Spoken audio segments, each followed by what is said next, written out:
So I wrote my plant love story about the connection between smells, memories, and plants, and I wrote it about specific memories that I had connected with smells of plants. And after writing it, I began to wonder what the purpose of plant smelling actually was, so I did some more research on that. As we learned in class, certain plants have specific smells that pollinators are attracted to. Bees have really strong senses of smell and can pick out very specific wildflowers from long distances, and it also enables bats to find flowers during the dark. I also learned that there are two different types of smell. One type of smell is called orthonasal olfaction, and that's when you actually smell something through your nose and the airborne odors go into your nose, into receptor cells in your nose, and then are translated into the brain.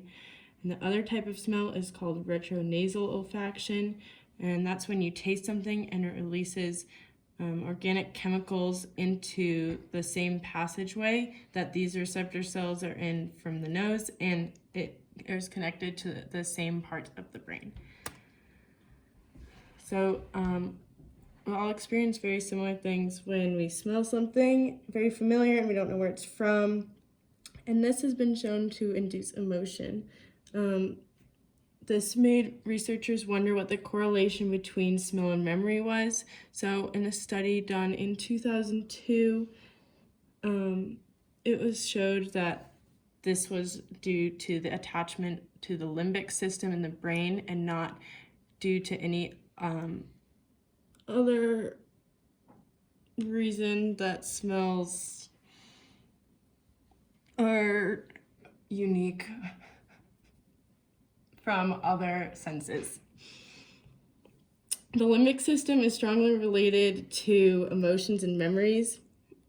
This is why we correlate smells with emotions and memories so strongly, and the receptor cells are directly attached to the limbic system. So this explains why perfumes can have such intricate smells and are so expensive. It also is strongly attached to attraction because of its attachment to the emotional parts in our brain.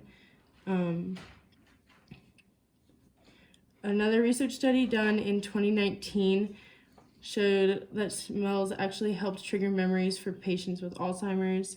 26 patients with Alzheimer's and 28 without were tested with and without exposure to selected smells, and after exposure to these selected smells, Alzheimer's patients were able to produce significantly higher memories than they were before. So I asked some of my friends and family what smells were connected to memories and emotions for them, and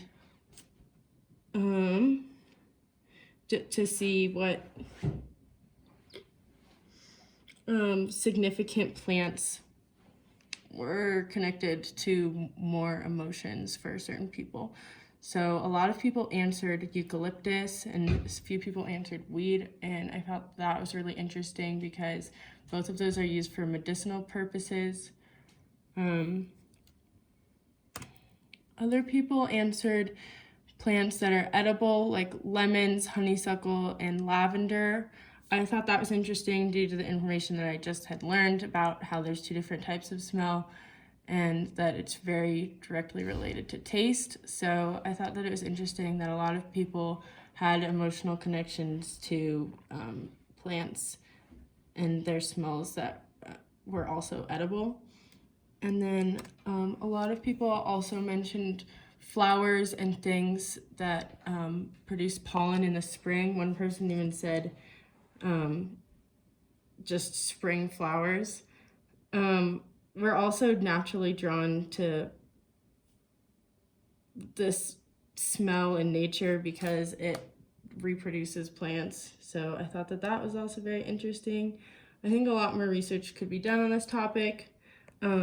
Since smells are so powerful for human emotions, and I think that plants could be used for aromatherapy in many more cases with memories, and Yeah, there are my other sources that weren't cited in the presentation.